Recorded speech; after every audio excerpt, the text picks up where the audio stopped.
આશાના હાથની માંગણી કરવા આવ્યો છું. પણ ગૌતમ, આશાના લગ્ન તો અમર સાથે નક્કી જ છે.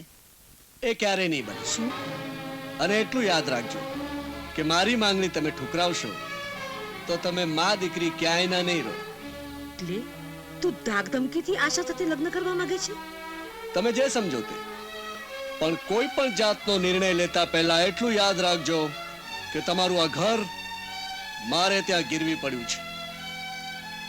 ક્યાંક માં દીકરી ઘરબાર વગરના ન થઈ જાવ. ગૌતમ, આજે મને ખબર પડી કે સજ્જનતાના આંચળા હેઠળ તારામાં એક શૈતાન છુપાયેલો છે.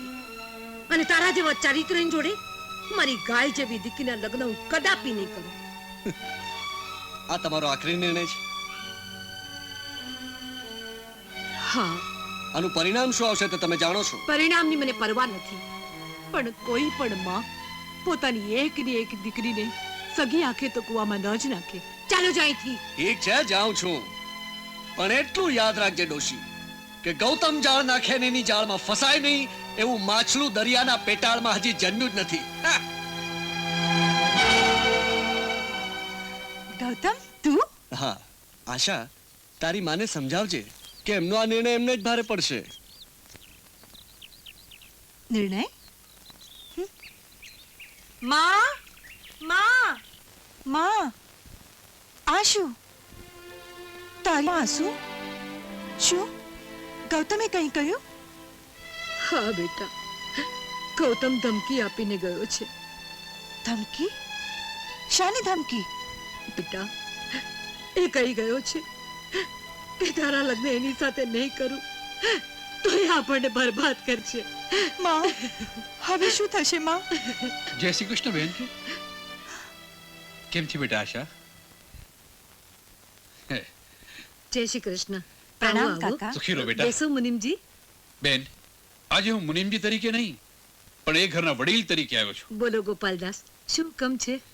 હુકમ નહીં બેન, વિનંતી છે.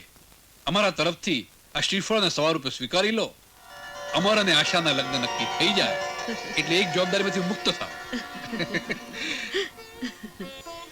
ગોપાલદાસ, અમારા અહોભાગ્ય ને તો ક્યાં અમે ને ક્યાં એ. બેન, જમાનો બદલાઈ ગયો છે અને જમાના પ્રમાણે આપણે ચાલવું જોઈએ. તમે ને હું તો જાણીએ જ છીએ કે અમર અને આશાના મન નાનપણથી મળેલા છે. એ તો છે જ. તો અખાત્રીજનો દિવસ લગ્ન માટે પાકો. હા, હાજી. લાવ.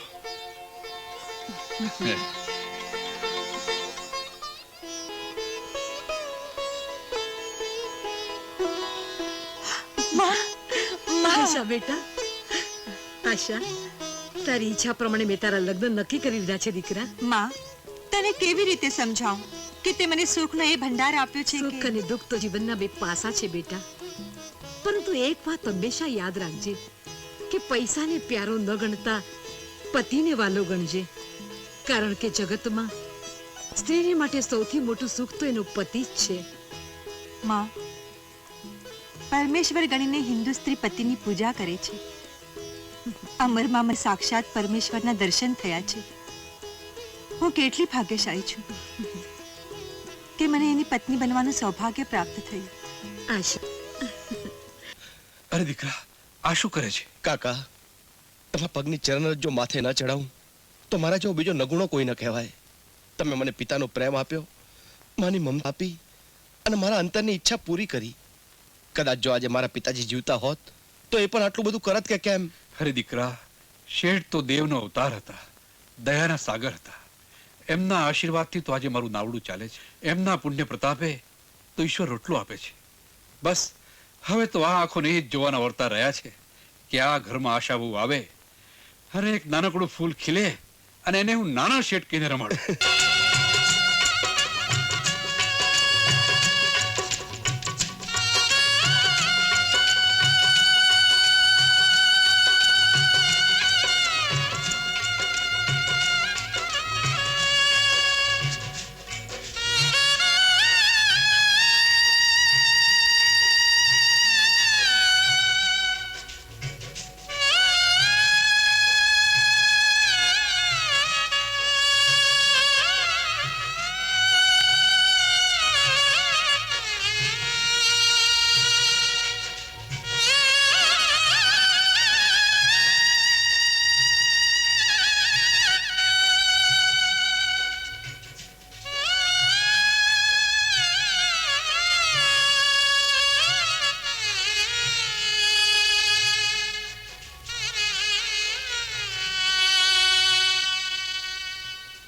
આશા, આ તું શું કરે છે? પગે પડીને આપણા પ્રેમનું અપમાન કરે છે. અપમાન નહીં, સન્માન કરું છું. આજ સુધી તમે મારા પ્રિયતમ રૂપે હતા.